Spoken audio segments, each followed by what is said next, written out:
Coucou à tous, donc aujourd'hui je vous reviens pour vous faire la foire aux questions concernant l'accouchement et la maternité. Donc je vous avais demandé en fait sur Instagram, comme d'habitude moi je passe beaucoup par Instagram en fait parce que c'est l'application de laquelle je me sers le plus. Parce que la Facebook ça n'a pas beaucoup de succès sur ma page et donc je sais que j'atteindrai beaucoup moins de personnes intéressées si je passe par Facebook ou autre en fait pour vous poser les questions plutôt que par Instagram. Et surtout j'avais pas envie de faire une vidéo foire aux questions parce que c'est beaucoup plus compliqué de passer par du coup YouTube. Et puis bon je sais que moi ça m'embête de voir sur une chaîne une vidéo pour dire je vais faire une foire aux questions. Donc bon, j'avais pas envie de faire ça comme ça. Et voilà, comme j'ai de plus en plus de personnes qui me suivent sur Instagram, j'imagine que vous êtes la plupart aussi connectés sur Instagram et je vous ai laissé presque 48 heures du coup pour poser vos questions. Et ce que j'ai fait du coup en fait hier, pour tout vous avouer, j'ai déjà tourné la vidéo en prenant toutes les questions au fur et à mesure, et je me suis rendu compte qu'il y en avait tellement qui étaient posées plusieurs fois que c'était complètement ridicule ma vidéo. Déjà elle durait 45 minutes parce que justement j'avais trop de questions qui se ressemblaient, que je me prenais à la peine de lire et tout ça et qui étaient exactement la même que la précédente. Du coup j'ai décidé de faire autrement. J'ai pris en fait point par point toutes les questions et j'en ai fait en fait des questions synthèses sur lesquelles je vais revenir. Donc voilà, on va commencer. Merci déjà pour toutes vos participations, pour votre curiosité et tous les gentils mots qui m'ont été laissés sur Instagram donc, lors de cette proposition de foire aux questions. C'est vachement sympa, je suis hyper touchée de toute l'attention que vous avez pour moi et la bienveillance. Enfin voilà, ça me fait super plaisir et je tenais à vous le dire en vrai parce que dire merci sur Instagram ça veut plus rien dire au bout d'un moment et j'ai l'impression d'être bête à juste simplement dire merci comme ça, mais voilà, je suis vraiment touchée et je vous remercie du fond du cœur. Voilà, donc on va commencer avec donc la première question que j'ai vraiment retenue, c'était sur l'épisio. Donc l'épisiotomie, c'est l'incision qu'on pratique au niveau du périnée pour avoir plus d'espace pour sortir la tête et les épaules du bébé en général lors d'un accouchement. Donc, si vous voulez plus de détails, je vous invite à regarder sur internet, mais attention, âme sensible s'abstenir parce qu'on voit vraiment des trucs horribles. Et donc voilà, moi j'ai eu une épisio évidemment parce que le gynéco a dû prendre les forceps pour extraire mon enfant et du coup il a eu besoin de place et tout ça, puis en plus les épaules passaient pas du tout, la tête c'était un petit peu difficile parce que c'était un bébé qui était grand et déjà assez fort. Du coup voilà, ça a été assez compliqué et il a dû faire une épisio et une grande épisio visiblement, comme tout le monde me l'a dit après, toutes les sages-femmes qui ont regardé et tout ça. Bon. Et du coup, voilà, sachez que évidemment on ne sent rien lorsqu'on vous fait l'épisio, en tout cas dès lors que vous avez la péridurale. Pareil pour quand on vous recouvre, vous sentez juste effectivement qu'on est en train de travailler sur vous à ce niveau-là, mais vous ne sentez aucune douleur.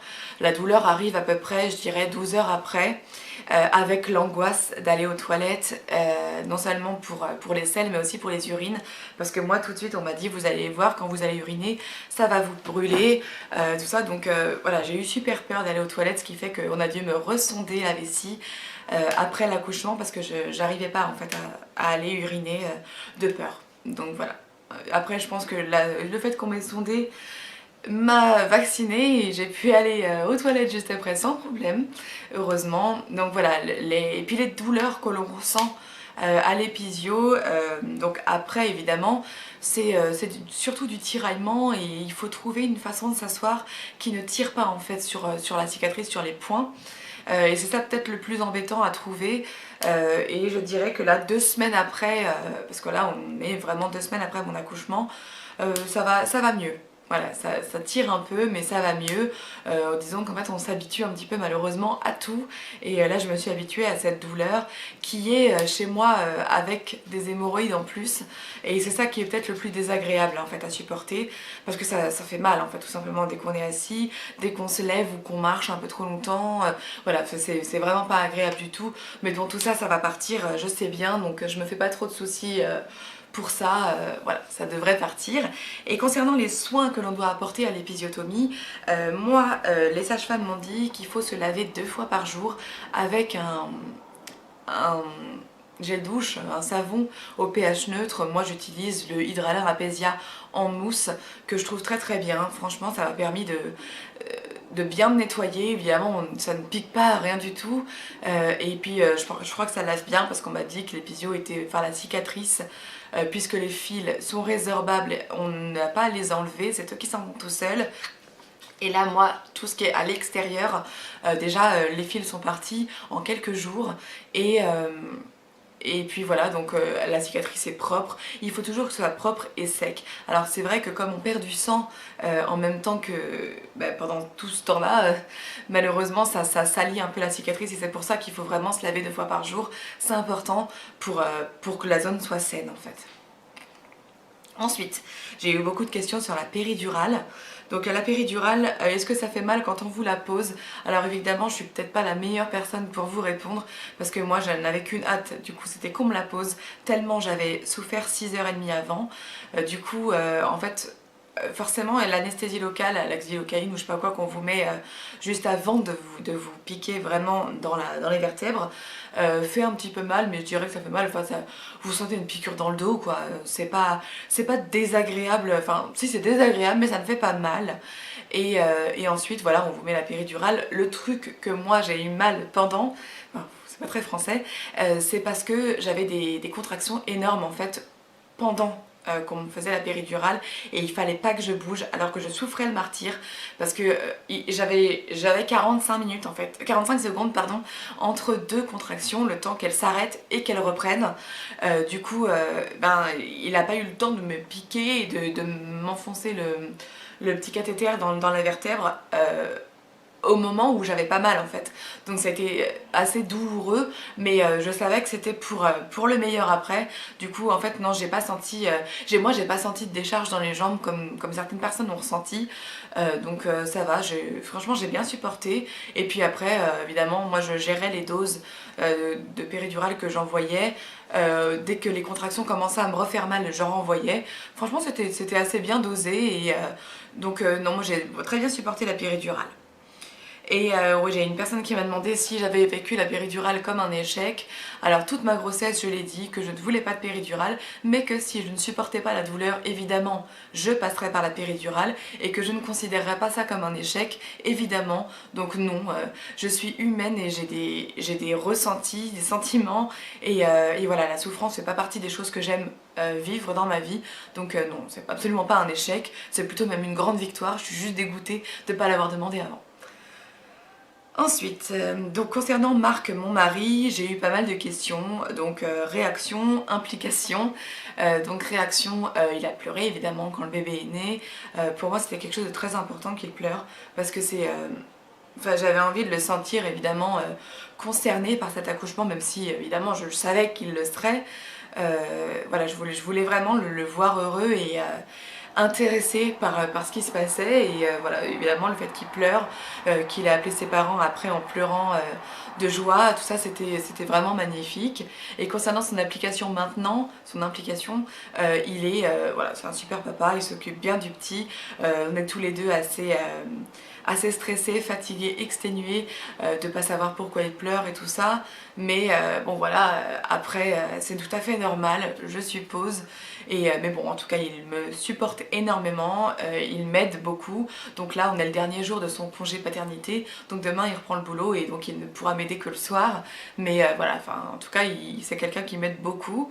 Et ensuite, on m'a posé aussi la question de savoir comment étaient nos rapports depuis l'accouchement. Alors évidemment on va parler de la vie sexuelle aussi. La vie sexuelle n'a évidemment pas repris, pas tant que j'ai cette cicatrice d'épisiotomie, pas tant que j'ai de toute façon du sang qui coule et pas tant que je me sentirais pas prête et pour l'instant c'est vraiment pas le cas.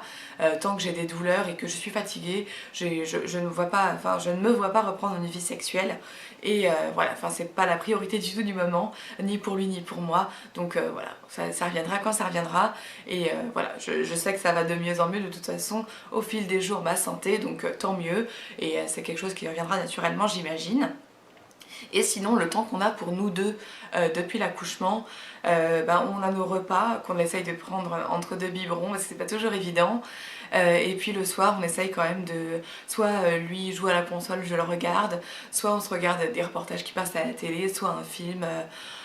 ou autre, voilà, mais on n'a pas beaucoup de temps, mais c'est normal parce que pour l'instant le bébé prend énormément de temps, le temps qu'il fasse pas ses nuits et que il est encore un peu mal au ventre de temps en temps et tout ça, voilà, c'est normal qu'on n'ait pas encore beaucoup de temps, et puis même de toute façon maintenant on est trois, on n'est plus deux, donc il y a quelqu'un qui accapare aussi un peu notre temps et c'est tout à fait normal, donc voilà, on n'aura plus jamais la vie qu'on avait tous les deux pendant 6 ans, voilà, et puis bon, c'est ça aussi de fonder une famille, ça change tout, et voilà, on s'y attendait, et voilà, on n'est pas du coup pas déçus, hein.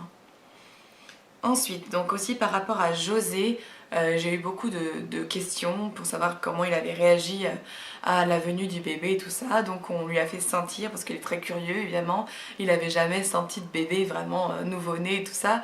Donc on l'a fait sentir, il n'a jamais eu aucune mauvaise réaction, mais ça on s'y attendait de toute façon, parce que c'est un chien qui est très gentil.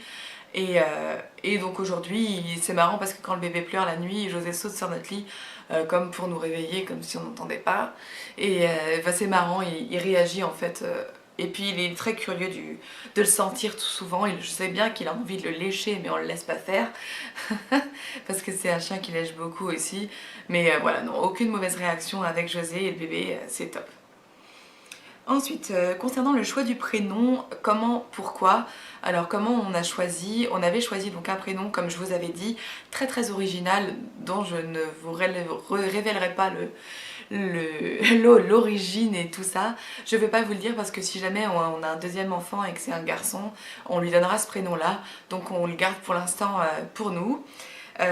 Et effectivement, on avait pensé à ce prénom-là, et puis finalement, quand les contractions se sont mises à être très douloureuses, je sais pas, j'ai eu envie de l'autre prénom sur lequel on hésitait, qui était donc Yann, le prénom de mon papa, et donc j'ai décidé qu'on lui donnerait ce prénom-là, et je crois que mon mari était content parce qu'il voulait effectivement, il préférait l'autre pour le petit frère éventuel, donc voilà, c'est parfait, voilà comment on a choisi. Et pourquoi ce prénom-là? Ben d'une, parce que Yann est le prénom de mon père, et que voilà, j'ai beaucoup d'amour évidemment pour mon papa, et que c'est un prénom qui est pour moi intemporel. Il n'est pas connoté enfant, adulte ou vieux.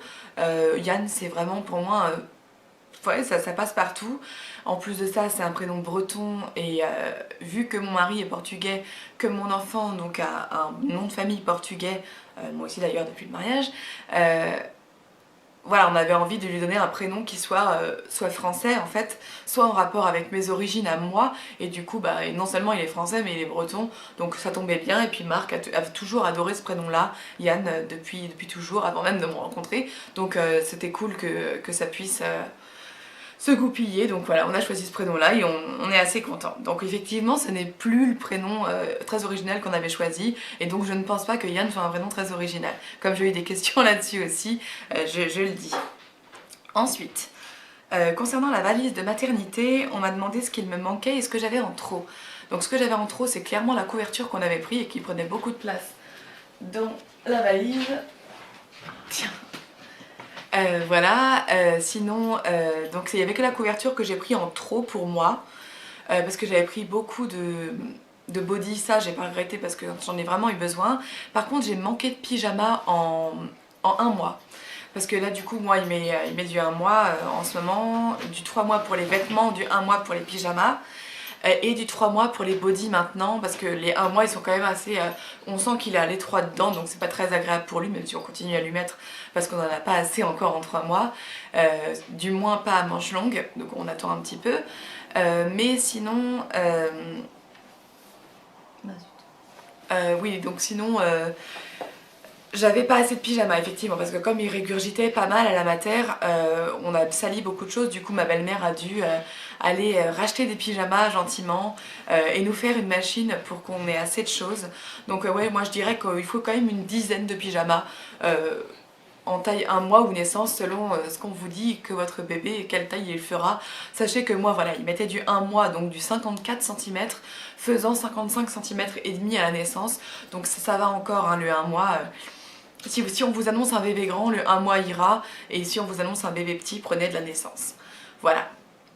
Mais sinon, j'avais pas d'autres trucs. Enfin, oui, prenez beaucoup de lange, contre les régurgitations pour pouvoir mettre votre bébé sur vous pour pas qu'il vous vomisse dessus. Enfin, en tout cas, que ce soit pas sur vos vêtements. Je trouve ça vraiment très très utile. Moi, j'en ai une quinzaine et vraiment, je regrette pas d'en avoir autant parce qu'on en salit un ou deux par jour en fait. Et du coup, si vous voulez pas faire une machine, franchement, tous les jours, il faut prévoir beaucoup de lange. Donc ça, pour moi, c'était très important.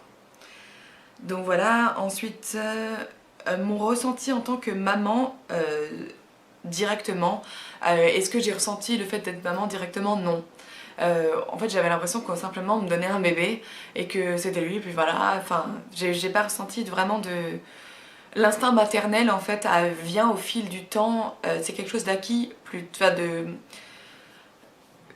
qu'on acquiert plutôt que oui c'est pas quelque chose d'inné donc pour moi en tout cas hein, je l'ai pas senti tout de suite comme quelque chose d'inné d'autant que je m'étais jamais occupée d'un autre bébé avant le mien et donc voilà enfin bon mais ça vient au fil du temps et ça vient très très vite quand même hein. On acquiert vite les bons gestes et les bonnes choses à faire enfin bon voilà, mais en tout cas pour moi c'était pas du tout inné sur le coup. Après ce que j'ai ressenti quand on m'a mis le bébé sur moi évidemment c'était un des plus grands bonheurs de ma vie et je me suis dit ça y est, il y a quelqu'un d'autre dans ma vie à aimer aussi fort que Marc quoi. Enfin c'est vraiment quelque chose de... Puis ça sort de vous, c'est vous qui l'avez fabriqué le petit machin, enfin c'est vraiment marrant comme sentiment et voilà c'est très beau de donner la vie et c'est ce qu'on ressent, je trouve, quand on vous met le bébé sur vous. Après, je pense que si j'avais pas autant souffert toutes les heures d'avant, j'aurais encore plus profité de ce moment-là. Mais et puis du coup, de toute façon, quand on vous donne le bébé, on vous le reprend aussitôt pour aller l'aspirer et tout ça, faire les premiers soins, les tests, l'habiller et puis éventuellement le nettoyer et tout ça. Du coup, enfin, en fait, on n'a pas trop le temps de profiter du bébé quand on vous le met sur vous. C'est juste l'affaire de 30 secondes, franchement.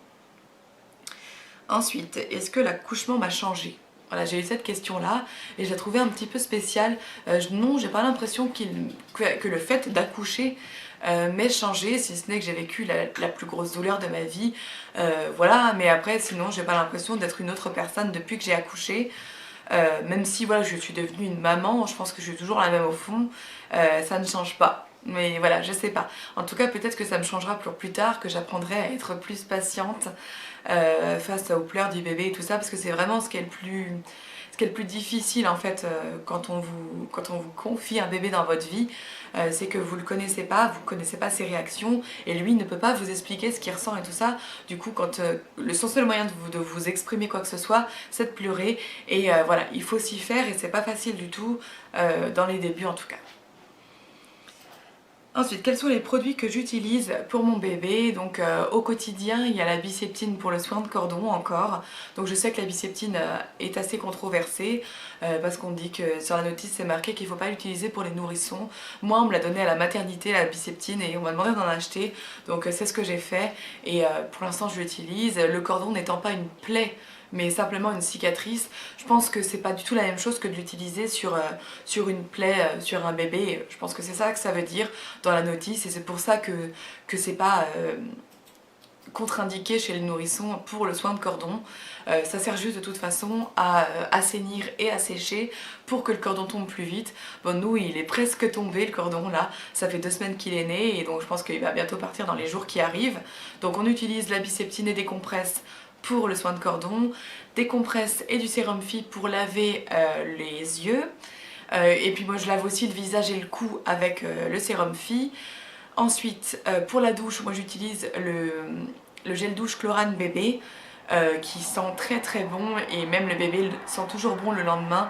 Donc c'est bien parce que comme la douche, enfin le bain on le donne un jour sur deux, c'est pas mal, surtout que le mien déteste le bain. Donc voilà, ça sent très bon le gel douche Chlorane et il sert aussi pour les cheveux, donc c'est pas mal, ça nous évite d'avoir plusieurs produits. Pour le laver, j'utilise une petite éponge ronde pour bébé parce que j'aime bien le laver avec quelque chose. Voilà. Pour ce qui concerne les couches, j'utilise les Pampers Premium Newborn là. Là on a racheté donc au début j'utilisais la taille 1 comme on m'a donné à la mater mais j'ai l'impression qu'elles sont un peu petites pour lui, qu'on n'arrive pas à bien les fermer, du coup on a racheté de la maintenant de la taille 2 donc toujours dans les newborn qui est pour les 3 à 6 kilos, étant donné que la nôtre doit faire un peu plus de 4 kilos maintenant, c'est pile ce qu'il faut en fait. Donc elle va être un petit peu grande je pense dans les débuts, mais ça ira mieux après, en tout cas pour je pense le prochain mois, donc c'est pas mal. Ensuite, qu'est-ce que je voulais vous dire sur les produits que j'utilise? Le lait que j'utilise, c'est celui-là, donc le Gallia Calispa. Hop, le 1. Donc c'est celui qui est pour de 0 à 6 mois et qui n'est pas particulièrement, il n'est pas épaissi, il n'est pas anti-reflux ni anti-colique, mais voilà, bon nous il a l'air de bien le supporter, il n'y a pas de problème, il régurgite très très peu et voilà. Et aussi ce que j'utilise aussi comme produit, c'est la calmosine qu'on lui donne, c'est une sorte de sirop contre les coliques, donc nous on lui donne dans les 3 biberons de la fin de la journée pour qu'il arrive à bien dormir en fait la nuit, et ça a l'air de plutôt bien fonctionner. Parce qu'il ne pleure plus comme il pleurait après les repas en fait. Maintenant il pleure plus souvent entre les repas que juste après. Donc voilà, je pense que ça fait son effet. Donc on ne le donne pas systématiquement à chaque repas, parce qu'en plus c'est un produit qui coûte très cher, donc sans vouloir faire maradine ou quoi que ce soit, on préfère l'utiliser dans les moments où c'est nécessaire, plutôt que d'en donner trop et d'en gâcher entre guillemets quoi. Donc je pense que c'est tout concernant les produits. Je réfléchis. Oui, on n'utilise pas beaucoup de choses, hein, de toute façon, dans les débuts. Oui, et puis par contre, moi, pour le changer, j'utilise des lingettes Mustela que j'avais achetées en parapharmacie. Donc voilà, moi je trouve ça très bien, les lingettes, parce que vous pouvez les replier sans resservir, plutôt qu'un coton et un lait ou un... Ou j'avais aussi acheté l'eau, la première eau micellaire de chez Mustela aussi, je crois. Oui, ou chlorane, je sais plus, bon bref, j'en ai acheté, et j'en ai un flacon d'1 litre, donc j'utiliserai sûrement un peu plus tard, ou après pour lui laver le visage, plutôt que d'utiliser le sérum Phi, effectivement, ça peut être pas mal, mais voilà, moi ça m'énerve de mouiller un coton, tout ça, parce qu'en plus de ça, il aime pas du tout être tout nu, et qu'on le déshabille et qu'on le change. Du coup je préfère que ça aille vite, et les lingettes c'est très bien, il n'est pas irrité du tout au bout de 2 semaines, donc je pense que c'est parce qu'il supporte bien, il ne doit pas avoir une peau sensible ni quoi que ce soit. Par contre oui, il commence à avoir la peau assez sèche, donc je pense que là, la semaine prochaine je vais sûrement lui acheter une petite crème hydratante pour bébé, parce que c'est vrai que ça me fait un petit peu de la peine, je vois qu'il pèle un petit peu au niveau des pieds et au niveau du ventre, donc je lui en mettrai... je pensais pas avoir à m'en servir, mais étant donné qu'il pèle, bon voilà, ça doit pas être très agréable quand même pour lui, donc voilà. Ensuite, on m'a demandé si mon mari était resté à la maternité la nuit ou si on lui avait demandé de partir. Alors on ne lui a pas demandé de partir, donc il partait en général vers 21h le soir, parfois 21h30. En fait nous on n'a pas voulu, parce qu'on n'avait pas tellement les moyens et qu'on n'a pas une mutuelle qui rembourse du feu de Dieu, donc on n'a pas voulu payer pour qu'il reste, d'autant que moi déjà je dormais pas forcément très bien à la maternité, il fallait au moins que l'un de nous deux soit en forme pour la journée, donc il venait passer la journée avec nous deux à la maternité, mais il dormait à la maison, étant donné qu'on habitait à 20 minutes de la mater, c'était pas compliqué pour lui de faire des allers-retours, donc en plus de ça j'y suis restée que 3 jours, donc c'était pas pour nous pas essentiel. Mais on lui a pas demandé de partir, voilà c'est ça. Ensuite, concernant l'allaitement, la montée de lait et la tétée de bienvenue, donc moi il savait depuis le début que je ne souhaitais pas allaiter, du coup on ne m'a pas proposé la tétée de bienvenue. De toute façon l'accouchement a été tellement compliqué que je pense qu'elle n'aurait pas été possible, parce que tout de suite après l'accouchement, donc on m'a pris le bébé pour faire les soins et les tests et tout ça, et quand ils ont voulu me le ramener après, en fait, j'étais assise de tension et j'aurais pas du tout pu donner quoi que ce soit comme tétée de bienvenue.